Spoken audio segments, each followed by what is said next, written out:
Paz do Senhor, meus amados irmãos, estamos juntos para o comentário da lição da classe dos jovens, a lição de número 10, do dia 5 de março de 2017. A lição dos jovens vai tratar sobre a missão social da igreja. Como estamos analisando a respeito da Igreja de Jesus Cristo, sua origem, doutrina, ordenanças e destino eterno, nós vamos hoje falar sobre a missão social da igreja. A lição passada, nós pensamos sobre a missão ensinadora da igreja. Agora, uma área também muito importante a respeito da igreja com relação à assistência e o atendimento social, dizendo respeito mais especificamente à ajuda às pessoas necessitadas, que é evidentemente um trabalho também muito importante que a Igreja de Jesus tem que atentar para isso. O texto bíblico básico usado para esta lição da escola dominical está em Atos capítulo 2, versículos 43 a 46.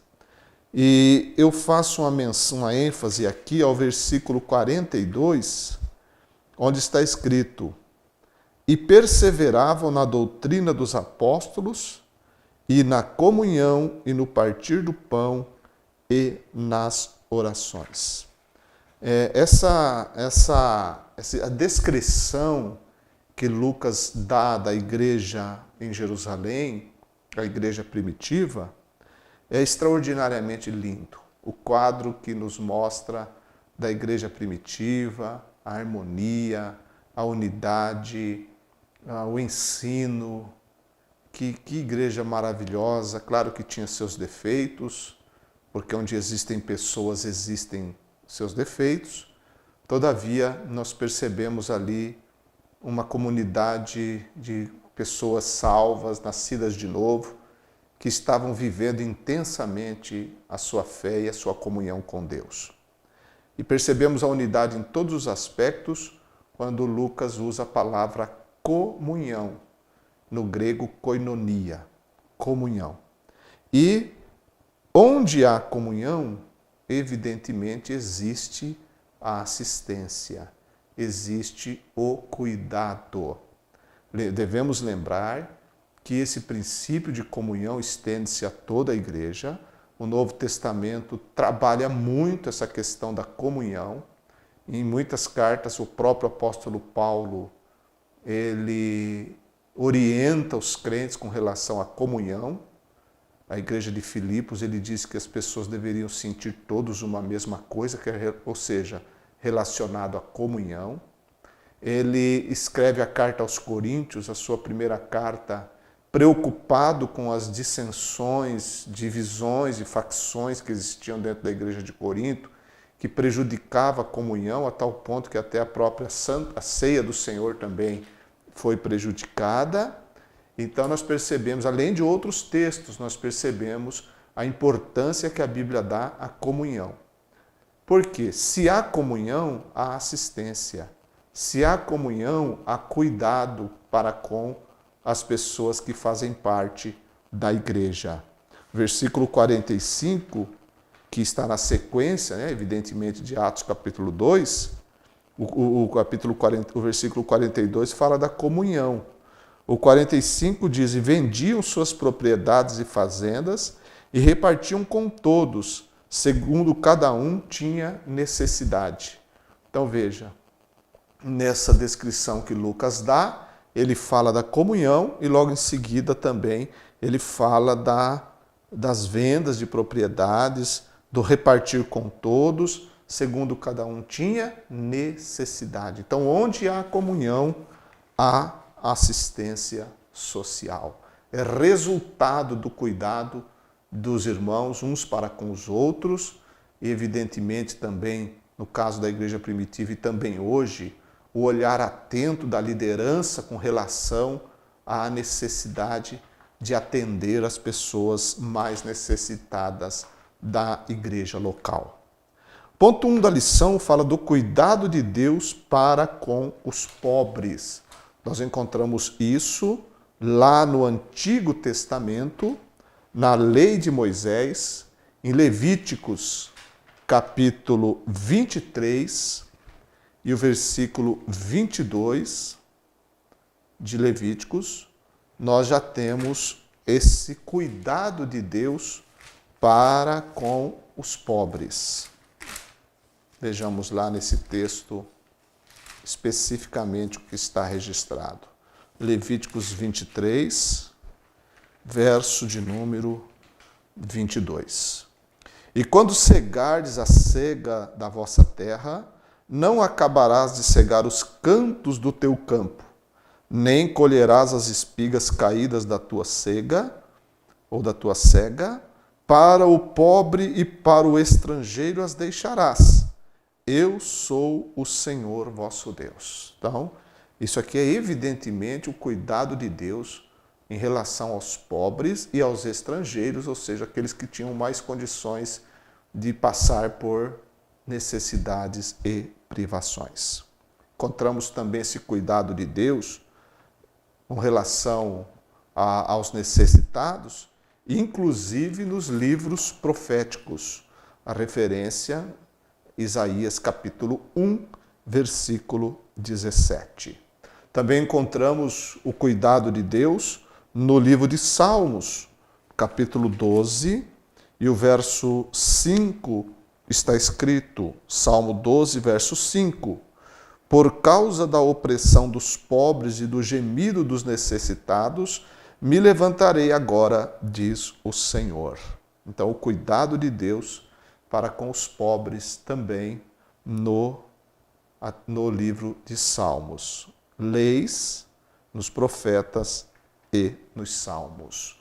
No Antigo Testamento, nós encontramos também o cuidado de Deus com relação às pessoas necessitadas. Nós lemos no livro de Atos dos Apóstolos, no capítulo 11, versos 28 a 30, nós vemos lá sobre uma campanha de ajuda aos necessitados da Judéia. O apóstolo Paulo e Barnabé, né, ainda chamado de Saulo, eles atuaram numa ajuda à igreja ou aos crentes, aos necessitados da Judéia, em virtude de uma grande fome que atingiu não apenas a Judéia, mas atingiu uma vasta região daqueles dias. E essa fome foi tão grave que foi necessária a ajuda dos crentes para socorrer aqueles que estavam em maiores privações, no caso ali, os crentes da Judéia.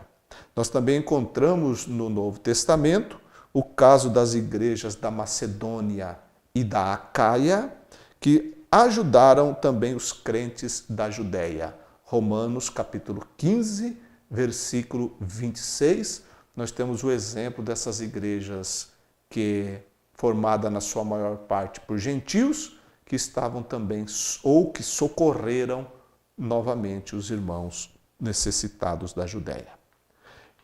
Paulo exerceu um ministério maravilhoso. Nós sempre nos lembramos de Paulo como um grande missionário, um desbravador, um homem que Deus usou para abrir igrejas, ganhar muitas almas para o Senhor, um homem que levou a mensagem de Cristo a todas as partes do Império Romano, um nome que é insuperável na história das missões no mundo cristão, Paulo. E é importante lembrarmos que no meio de tantos afazeres, de tantas obrigações, de tantos desafios pelos quais passou o apóstolo Paulo, ele dá um testemunho de que os apóstolos recomendaram-lhe que no exercício do seu ministério, na atividade missionária que ele fazia, que ele não se esquecesse dos pobres. Ele fala isso em Gálatas capítulo 2, versículo 10. Gálatas 2:10, ele diz que os apóstolos lhe recomendaram não se esquecer dos pobres. Então veja que a atuação missionária da igreja, ela pode e deve, muitas vezes, incluir a assistência social, o auxílio aos necessitados. Como nós podemos fazer missões na África sem dar uma atenção aos necessitados? Nos países e regiões do nosso próprio país também, mais atingidas pela pobreza, pela fome, inclusive, que atinge uma grande parte da população da Terra, nós devemos fazer missões, devemos levar a mensagem do Evangelho. Mas é evidente que quando nós estendemos a mão da assistência social, nós estaremos também prestando um serviço extremamente importante e que vai depor a favor da igreja, porque ela vai estar dando atenção à necessidade imediata das pessoas. E quando você alimenta as pessoas, quando você socorre as pessoas do ponto de vista material e físico, evidentemente estas pessoas estarão mais abertas, propícias para ouvir aquilo que você tem a falar com relação à vida espiritual e à necessidade espiritual delas. Então é muito importante que a igreja, em vários lugares, ela atente para isso e faça com que a obra missionária tenha, sim, essa faceta social que é muito importante também na evangelização. Né? O próprio Jesus, ele deu pão para as pessoas. Nós devemos atentar para isso. Então, isso a igreja como instituição, a igreja como agente evangelizadora no reino de Deus.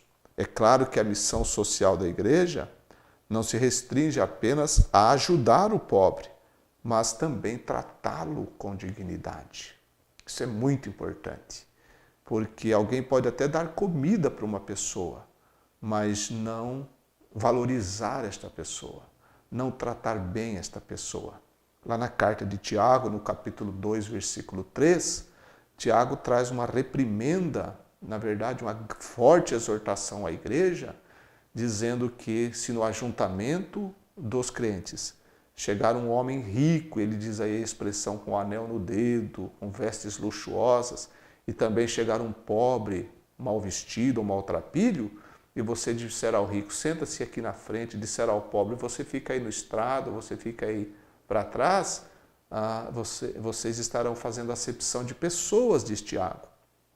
É evidente que os cristãos, os crentes em Jesus e a igreja, ela deve tomar cuidado para, em momento algum, fazer acepção pela condição social que alguém está ou que alguém está vivendo, mas tratar a todos com dignidade. Nós devemos valorizar o ser humano. Quando nós ajudamos, quando nós socorremos, nós estamos valorizando as pessoas que são criaturas de Deus, feitas à imagem e à semelhança de Deus. Hoje em dia nós vivemos um tempo muito difícil, porque muitas vezes nas igrejas nós somos abordados por pessoas que na verdade não estão passando por necessidades. Muitas pessoas aproveitam certas situações e por saber que é igreja, saber que é pastor, saber que é crente, ele aproveita de uma situação, às vezes com mentira, com engano, para conseguir algum recurso, para conseguir alguma ajuda financeira. Todos nós passamos por isso dentro das nossas igrejas. Eu mesmo já passei por diversas situações desta natureza. Mas não é porque existem aqueles que são enganadores, aqueles que são aproveitadores e mentirosos, que nós vamos fechar o nosso coração de tal maneira que não estaremos abertos a olhar a necessidade de outrem. Devemos estar sempre atentos. E às vezes é até melhor você cair no erro de ajudar quem não merece do que você deixar de ajudar quem mereça. Às vezes a gente não conhece o coração, às vezes não, a gente nunca conhece o coração das pessoas. Mas sempre que a gente tiver a oportunidade de fazer o bem, vamos fazer.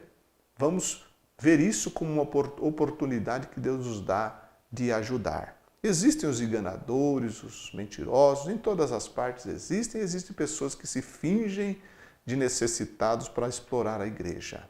Mas, de qualquer forma, que nosso coração esteja sempre aberto para ajudar, e se evidentemente detectarmos que alguém está com engano, essa pessoa não será ajudada.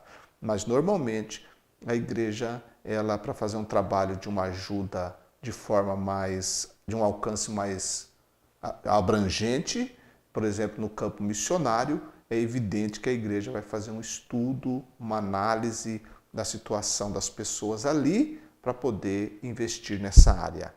Quando a gente fala de pessoas que mentem, que enganam, são aqueles que procuram as igrejas, às vezes no momento de culto, no final de um culto, que vem contando histórias mirabolantes e muitas vezes a gente é até enganado e perde ali um dinheirinho, mas eu acredito que isso é pouco.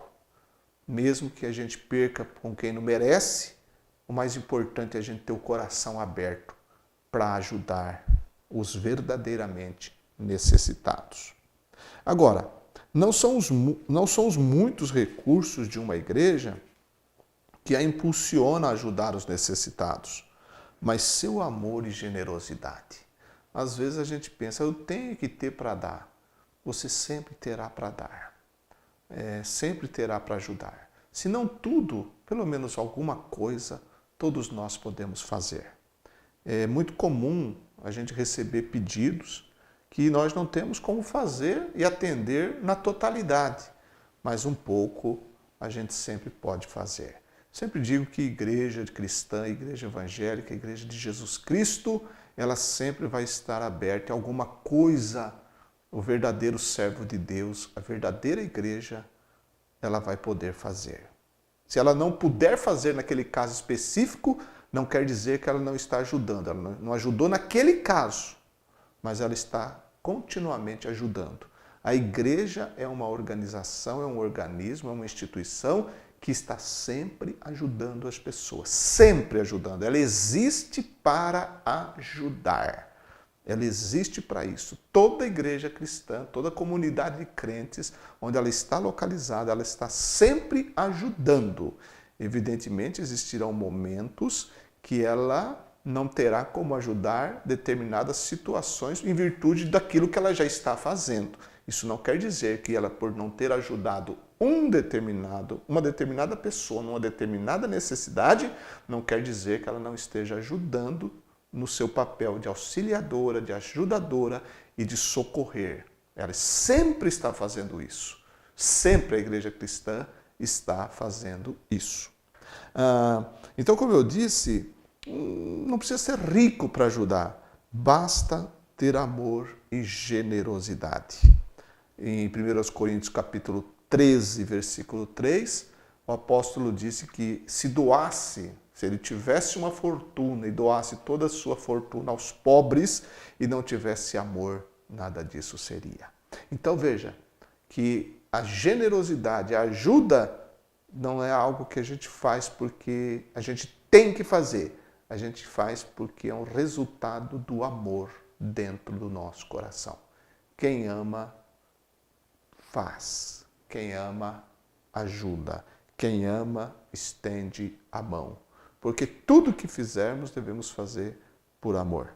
A generosidade das igrejas da Macedônia, registrada em 2 Coríntios capítulo 8, versículo 2. 2 Coríntios 8 e 2, Paulo elogia a generosidade das igrejas da Macedônia e ele diz nesse capítulo 8 que da extrema pobreza eles abundaram em generosidade. Então, eram igrejas que não tinham recursos abundantes, pelo contrário, pobres, paupérrimas, mas ricas na generosidade. Ricas na generosidade. Isso é muito bonito. Nós encontramos isso também na carta que Jesus mandou escrever à igreja de Esmirna. Ele diz lá: tu és pobre, mas é rico. Quer dizer, uma igreja sem recursos, mas uma igreja rica. Por outro lado, ele cita a igreja de Laodiceia, que era uma igreja que se denominava rica, porque tinha muitos recursos, mas aos olhos de Jesus era uma igreja pobre. Então, não são os recursos que nos identificam como ajudadores, mas o nosso amor e a nossa generosidade. O ponto 3 da lição fala da fé sem obras é morta. Fé sem obras é morta. Nós devemos nos lembrar que sempre que nós acudimos os necessitados, primeiro fazemos para Deus. Duas referências bíblicas seriam Mateus 25, 40, quando Jesus está contando do juízo das nações, e ele fala: estive nu e vestiste-me, com fome me destes de comer, e outros exemplos que ele vai citando, e ele então dirá aos que estão à sua direita: toda vez que o fizestes a um destes pequeninos, a mim o fizestes. Então, toda vez que ajudarmos os realmente necessitados, estamos de fato fazendo algo para Deus. E Provérbios, capítulo 14, verso 31, também fala desta mesma linha. O que oprime ao pobre insulta aquele que o criou, mas o que se compadece do necessitado honra-o. Então, compadecer-se do necessitado é honrar a Deus. Por último, Jesus é o nosso grande modelo. O Novo Testamento nos traz registros de que Jesus atendia ao pobre. Inúmeros exemplos, eu cito Bartimeu, o cego que mendigava a entrada no caminho da cidade de Jericó, o cego mendigo Bartimeu, que foi atendido por Jesus. Até queriam que ele se calasse, mas ele, diz a Bíblia, gritava cada vez mais, até que Jesus parou e mandou chamá-lo e o atendeu. O que queres que eu te faça? E nós todos conhecemos a história, que ele quis ver e Jesus operou um milagre na vida dele.